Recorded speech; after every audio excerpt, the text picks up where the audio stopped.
কি খবৰ ছাত্ৰ-ছাত্ৰীসকল? পৰীক্ষাবিলাক হৈ আছে, আশা কৰিছোঁ চবৰে ভালেই হৈছে। কেনেকুৱা হৈছে তোমালোকৰ যিকেইটা পৰীক্ষা গ'ল জনাবা। তো এতিয়াতো তোমালোকে এনেও ভিডিঅ'বোৰ নোচোৱা আৰু মোবাইলত ব্যস্ত থকাটো বেয়াও বাৰু। হ'লেও মই ক্লাছ 12ৰ ষ্টুডেণ্টৰ কাৰণে এতিয়া কেইটামান ইম্পৰ্টেণ্ট টপিকৰ ওপৰত কেইটামান ভিডিঅ' দিম। যিসকলে চোৱা এক্সামৰ মাজত সেইসকলৰ লাভ হ'ব। নাচালেও কথা নাই, যাৰ কমপ্লিট হৈয়ে আছে বাৰু। তো আজি এটা ইম্পৰ্টেণ্ট টপিক মই তোমালোকক শিকাম LPP, লিনিয়াৰ প্ৰগ্ৰেমিং প্ৰব্লেমৰ গ্ৰাফটোতো আহেই 6 মাৰ্কছৰ জানাই তোমালোকে। তো সেইটো মই কেনেকৈ কৰিব লাগে শিকাই দিম, আহিবই এটা 6 মাৰ্কছ তোমালোকে পাই যাবা। তো সেইটোত চোৱা, আমাক কুৱেশ্যনটো এনেকৈ দিয়া থাকিব maximize z is equal to 200x plus 500y subject to the constraints. তাৰমানে মেক্সিমামটো ওলাব দিছে, ছাবজেক্ট টু দ্য কনষ্ট্ৰেইনছ এইকেইটা দিয়া আছে হয়নে? তো তোমালোকে কি কৰিবা, এইটো ইকুৱেশ্যন 1 দি ল'বা আৰু এইটো ইকুৱেশ্যন 2 দিবা, দেন সিহঁতক ছেটিছফাই কৰা। দুখন টেবুল বনোৱা ফাৰ্ষ্টত, দুখন আমি টেবুল বনাই ল'ম XY। এইটোতো জানাই তোমালোকে ক্লাছ 10ত অলৰেডি পাই আহিছে কেনেকৈ ভেলু ওলাব লাগে। হ'ল, এইখন টেবুল 1ৰ কাৰণে বনাম আৰু এখন আমি টেবুল 2ৰ কাৰণে বনাম। হৈ গ'ল। এতিয়া চোৱা, তোমালোকে ৰাফ অফ কৰি ল'বা, লিখিব নালাগে গ্ৰাফত, ৰাফ অফ কৰিলে হ'ল। এইটো এটা আছে, এইটো তোমালোকে কি কৰিবা, ইয়াৰ পৰা x উলিয়াই লোৱা, 10 মাইনাছ কি হৈ যাব 2y হৈ যাব। আৰু এটা দিয়া আছে আমাক 3x plus 4y is equal two কিমান দিয়া আছে 24। চ' ইয়াৰ পৰা যিটো ইচ্ছা যায় x বা y কিবা এটা ওলাই ল'লে হ'ল। 24 মাইনাছ কি হ'ব 4y, দিছ ইমপ্লাই x ইকুৱেল কিমান হৈ যাব 24 মাইনাছ 4y বাই 3 হ'ল। এতিয়া চোৱা, ইকুৱেশ্যন 1 এইটো আৰু এইটো 2 হয়। তো ইয়াতে y ভেলু বহাই x পাম। তো তেনেকৈ আমি ফাৰ্ষ্ট 0 বহাই চাম, 0ৰ কাৰণে উলিয়াব চাম, তেতিয়া আমাৰ সুবিধা হ'ব। তো y যদি মই 0 বহাওঁ, x কিমান হৈ যাব 10 হ'ল। তাৰপিছত বা এনেকৈ যদি অসুবিধা হয় তোমালোকে ডাইৰেক্ট এই ইকুৱেশ্যনটো বহাব পাৰা, ঠিক আছে? তোমালোকৰ কথা মানে যিটো গিভেন ইকুৱেশ্যন দিছে তাত বহাই পেলাই উলিয়াব পাৰা। যদি তোমালোকে কৰিব নোৱাৰা মুখে মুখে, তেতিয়াহ'লে এনেকৈ ইকুৱেশ্যনকেইটা চাইডত পাতি ল'বা, পাতি লৈ পেলাই ভেলুকেইটা উলিয়ালে হ'ল। এতিয়া আমি y0 দিলে x1 পাম 10, আৰু x যদি 0 দিওঁ এইখিনি পাৰ্ট কি হৈ যাব 0 হৈ যাব। এতিয়া 2y ইকুৱেল 10 থাকিব, দেট মিনছ y ইকুৱেল কিমান হ'ব 10/2 মানে 5 হৈ যাব। তো আমি x0 দি দিওঁ, y পাই গ'লো 5 হৈ যাব। এইটো আৰু নালাগে, ঠিক আছে? দুটা ভেলু মানে 0 পালে আমাৰ সুবিধা হয় কৰিবৰ কাৰণে। এতিয়া ইয়াতে চোৱা, x যদি মই 0 দিওঁ, ইয়াতো দিব পাৰোঁ ইয়াতো দিব পাৰোঁ, যিটো কৰা সেইটো কৰিলে হ'ল। মই এইটোতে কৰিছোঁ। x 0 দিলে কি হ'ব, এই টাৰ্মটো 0 হৈ যাব। 4y ইকুৱেল 24, তাৰমানে y ইকুৱেল কিমান হ'ব 24/4, তাৰমানে কিমান হ'ব 6। চ' x 0 দিলে y কিমান হৈ যাব 6 হৈ যাব। আৰু y যদি 0 দিওঁ, x 3x ইকুৱেল 24 হৈ যাব। 24/3 কিমান হৈ যাব 8 পাই গ'লো আমি। হ'ল, ঠিক আছে? এইখিনি পালোঁ, এই দুটা পালোঁ, এই দুটা এতিয়া মই গ্ৰাফত পুট কৰিব লাগিব। তোমালোকৰ এক্সামত গ্ৰাফ পেপাৰ হয়তো প্ৰভাইড কৰিব, আৰু যদিও নকৰে সুধি চাবা দিয়ে নে নিদিয়ে। যদি নিদিয়ে তোমালোকে পেঞ্চিল আৰু স্কেল দি কপি যোনখন দিয়ে তাতে ড্ৰ কৰিবা। মেজাৰমেণ্ট 1 চেণ্টিমিটাৰকৈ ল'লে হ'ল।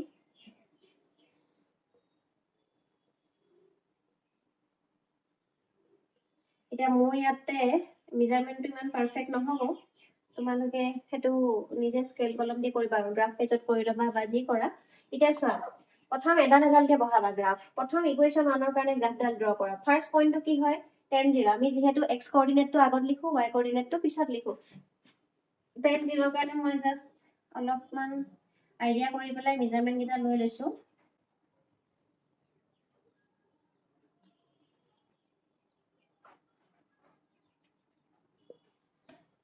তো প্ৰথম কি বহাব লাগে 10 0, 1 2 3 4 5 6 7 8 9 10 হ'ল।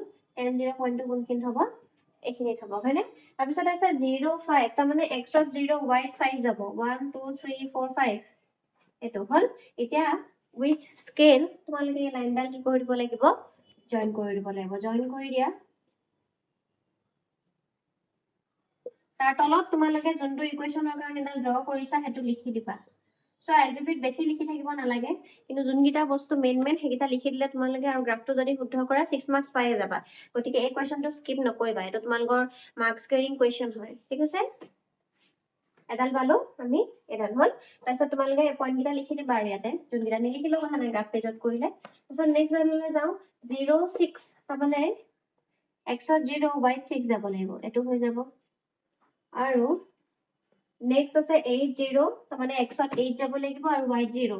1 2 3 4 5 6 7 8 এইটো পইণ্ট হৈ গ'ল হ'ল এতিয়া মই কি কৰিম এডালৰ এডাল জইন লগাই দিম হৈ গ'ল হ'ল আৰু এডালৰ ইকুৱেশ্যনটো লিখি দিয়া যিটো লিখিছা বাস পাই গ'লো হৈ গ'ল এতিয়া নেক্সট কাম হৈছে আমাৰ ফিজিবল ৰিজন উলিওৱা ঠিক আছে তো ফিজিবল ৰিজন ওলাম কেনেকৈ আমি এতিয়া ফিজিবল ৰিজনৰ কাৰণে দুটা বস্তু মনত ৰাখিবা হয়তো তোমালোকে ক্লকৱাইজ এণ্টি ক্লকৱাইজ মনত ৰাখিবা বা তোমাৰ সোঁহাত বাওঁহাত মনত ৰাখিবা হ'ল তোমালোকে যিটো সহজ পোৱা সেইটো মনত ৰাখিলে হ'ল এতিয়া চাবা মই জাষ্ট ইয়াতে ৰাফকে দেখাইছো এতিয়া ধৰা মই এডাল লাইন এনেকে আঁকি আছো ঠিক আছে মই এনেকে আছো মানুহজনী মই এনেকে আছো তো মোৰ সোঁহাত কোনটো হ'ব এইটো তোমালোকৰ নিজৰ চাইডটো চাবা যদি আমাৰ ইয়াতে কি আছে গ্ৰেটাৰ দেন আৰু লেছ দেন যদি লেছ দেন থাকে সদায় তোমাৰ ৰাইট হেণ্ড চাইডৰ পাৰ্টখিনি শ্বেডেড পাৰ্চন হ'ব শ্বেডেড পাৰ্ট হ'ব ঠিক আছে মানে তোমাৰ যোনটো লেফ্ট হেণ্ড থাকে সেইটো সদায় লেছ দেন আৰু যোনটো তোমাৰ ৰাইট হেণ্ড থাকে সেইটো হৈছে গ্ৰেটাৰ দেন এতিয়া এইডাল চোৱা এইডালত মই যদি মই মানুহজনী এনেকে থাকো আৰু যদি গ্ৰাফডাল এডাল হয় তো ৰাইট হেণ্ড মোৰ কোনটো এইফালে কি লেফ্ট হেণ্ড কোনটো এইফালে হ'ব ৰাইট হেণ্ড কোনটো হ'ব এইফালে হ'ব তাৰ মানে যদি আমাৰ এটা ইকুৱেশ্যন লেছ দেন সামথিং দিয়া থাকে এইফালে কিবা ভেলু এইফালে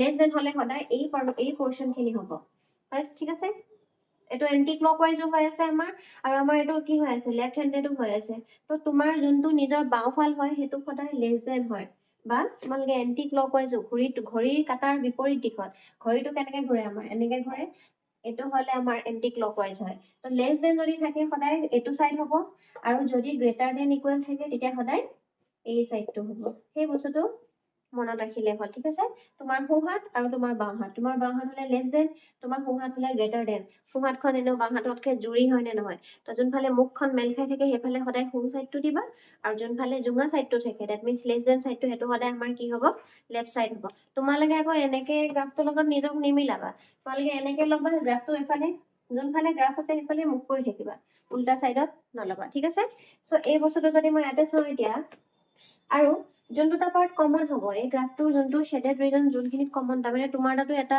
সেম ধৰণৰ চোলা আছে মোৰ তাতো সেম ধৰণৰ চোলা আমি কি ক'ম আমাৰ মেথছ হৈ গৈছে দেই কমন সেম কওঁ ন সেম ইয়াতে যোনটো পাৰ্ট সেম হ'ব মানে কমন থাকিব সেইটোৱে আমাৰ ফিজিবল ৰিজন ঠিক আছে আৰু সেই পাৰ্টটোৱে আমি কি কৰিব লাগিব শ্বেডিং কৰিব লাগিব এতিয়া প্ৰথম চাওঁ আমি x + 2y = 10ৰ কাৰণে এডাল আছিলে তো তাৰ কাৰণে কি আছিলে আমাৰ গ্ৰেটাৰ দেন আছিলে হয়নে গ্ৰেটাৰ দেন মানে মই কি ক'লো মোৰ সোঁহাত বা ক্লকৱাইজত ঘূৰিব লাগিব চ' এডালৰ ক'ত গ'ল এডাল লাইনৰ গ্ৰেটাৰ দেন মানে কি হ'ব তাৰ এই ওপৰৰ মুখখিনি গুচি যাব তাৰমানে আমাৰ কোনফালে যাবগৈ এইফালে যাবগৈ গোটেইখিনি মুচি দিম পিছত তোমালোকে এনেকে নাকিবা মই জাষ্ট তোমালোকক দেখাইছো নেক্সট চোৱা 3x + 4y <= 24 আছে লেছ দেন মানে কি হয় মোৰ নিজৰ লেফ্ট হেণ্ড চাইডটো বা এন্টি ক্লকৱাইজ ডিৰেকশ্যনটো চ' 3x + 4y <= 24 মানে তাৰ 3x + 4y কোনডাল আছিলে আমাৰ এডালৰ কাৰণে আমাৰ কোনখিনি পাৰ্ট আহিব এইখিনি পাৰ্ট আহিব দ্যাট মিন্স কমন পাৰ্ট কোনখিনি হ'ল এডালৰ কাৰণে তাৰ ওপৰৰখিনি গোটেইখিনি এডালৰ কাৰণে তাৰ তলৰখিনি গোটেইখিনি তাৰমানে আমাৰ কমন পাৰ্ট কোনখিনি হ'ল এইখিনি হ'লনে এইখিনি আৰু নাই এইখিনি নালাগে তো যোনখিনি কমন পাৰ্ট হয় সেইখিনি আমাৰ কি হয় ফিজিবল ৰিজন তাৰপিছত নেক্সট তোমালোকে এই পইণ্টটো ওলাব লাগিব এতিয়া এইটো পইণ্ট কিমান হ'ব 1 2 3 4 1 2 3 4 3 এইটো পইণ্ট কিমান পালো 4 3 বুজি পাইছা ন ফিজিবল ৰিজনখিনি মানে যোনটো পাৰ্ট কমন আমাৰ এডাল আছিলে কি হয় গ্ৰেটাৰ দেন সেইকাৰণে তাৰ ওপৰৰ পাৰ্টখিনি হ'ল এডাল আছিলে লেছ দেন তলৰ পাৰ্টখিনি হ'ল তো তাৰ মাজত কমন কোনখিনি পৰিলে এইখিনি তো that is the feasible region আৰু ইয়াতে এতিয়া তোমালোকে নেমিং এটা কৰি দিয়া A B C তো এই পইণ্টটো কিমান হ'ব এইটো কিমান আছিলে 1 2 3 4 5 0 5 আছিলে এইটো দেন C টো কি হ'ব 1 2 3 4 5 6 0 6 আৰু এইটো আমাৰ 4 3 নেক্সট আমি কি কৰিব লাগে এই পইণ্ট কেইটাৰ কাৰণে এইটোত ভ্যালু বহাই চাম যোনটো সবতছে হাইয়েষ্ট ভ্যালু হয় সেইটোৱে আমাৰ মেক্সিমাইজ z আৰু যদি লোয়েষ্ট ওলাব দিয়ে তেতিয়াহ'লে যোনটো লোয়েষ্ট ভ্যালু হয় সেইটোৱে আমাৰ মিনিমাম z ঠিক আছে হৈ গ'ল জাস্ট এটা অলপমান লিখিলে কামটো শেষ এইকেইটা কুৱেশ্যনত বেছি লিখিব নালাগে ফাৰ্ষ্টত তোমালোকৰ এই ইকুৱেশ্যন কেইটা নেমিং কৰিবা তাৰপিছত তাৰ কাৰণে দুখন টেবল কৰিবা দেন গ্ৰাফটো বনাবা দেন জাষ্ট লাষ্টত এই লাইন কেইটা লিখি দিলে তোমালোকে 6 মাৰ্কস পাই যাবা ইফ গ্ৰাফটো কাৰেক্ট হয় ঠিক আছে সো এখানে লিখিব লাগিব তাৰপিছত next the shaded region is the feasible region which is bounded here ABCA is the feasible region bounded মানে কি ক্লোজ হৈ থকা আৰু আনবাউণ্ডেড মানে ওপেন হৈ থকা খুল খাই থকা তোমালোকে কেতিয়াবা ওপেনো পাব পাৰা বাট মেক্সিমাম আমাৰ কুৱেশ্যনছ বিলাক ক্লোজৰে দিয়ে ওপেনৰ নিদিয়ে হ'লেও ওপেনৰ দিলেও তোমালোকে সেই একেই হ'ব অলপমান ডিফাৰেণ্ট আছে সেইটো কৰিলে গম পাবা এতিয়া চোৱা এইটো লিখিলো এইখিনি আমি ফিজিবল ৰিজন যোনখিনি ছেটিং কৰি দিলো নেক্সট তোমালোকে যিকেইটা পইণ্ট পালা এইকেইটাক কয় কৰ্নাৰ পইণ্ট ঠিক আছে এইকেইটা পইণ্টক কি বুলি কয় কৰ্নাৰ পইণ্ট এতিয়া এই কৰ্নাৰ পইণ্ট কেইটাক তোমালোকে এই মেক্সিমাইজ জেডত বহাই দিয়া ঠিক আছে তো প্ৰথম জেড ওলোৱা 05 ওলোৱা দেন ওলোৱা 43 দেন ওলোৱা 06 এইকেইটা ভ্যালু কেইটা ওলোৱা যেটো হাইয়েস্ট হয় হেতুৱে মেক্সিমাইজ তো এটো প্ৰথমটো কিমান হ'ব 200 into 0 plus 500 into 5 তো কিমান হৈ যাব এটো 2500 কাৰণ এটো 0 হৈ গল so next কিমান হ'ব 200 into 4 plus 500 into 3 এটো কিমান হ'ব 2300 then 200 into 0 plus 500 into 6 কিমান হৈ যাব এটো 3000 হল এতিয়া তোমালোকে নিজে কোৱেশ্চন 2500 আছে 2300 আছে আৰু 3000 আছে হাইয়েস্ট কোনটো হয় 3000 তো নহয় জানো হাইয়েস্ট তো এটো কি হয় আমাৰ ম্যাক্সিমাম হয়নে ইয়াত আৰু এটা পইণ্ট লিখি দিয়া এইখিনিতে তোমালোকৰ আৰু এটা থাকি গ'ল যে here corner points are A B and C corner points এটা লিখি দিবা ঠিক আছে হিয়াৰ N দা বুলি লিখি দিয়া N দা কৰ্নাৰ পইণ্টছ ইয়াতে মই সৰুকে লিখি দিছো তাহলে ভালকে লিখি লবা N দা কৰ্নাৰ পইণ্টছ আৰ কি কি পালো আমি A05 B43 and C06 হল এটা z আমি গিলা therefore maximum value of z এনেকে লিখি দিলে হল আৰু therefore maximum value of z is 3000 at point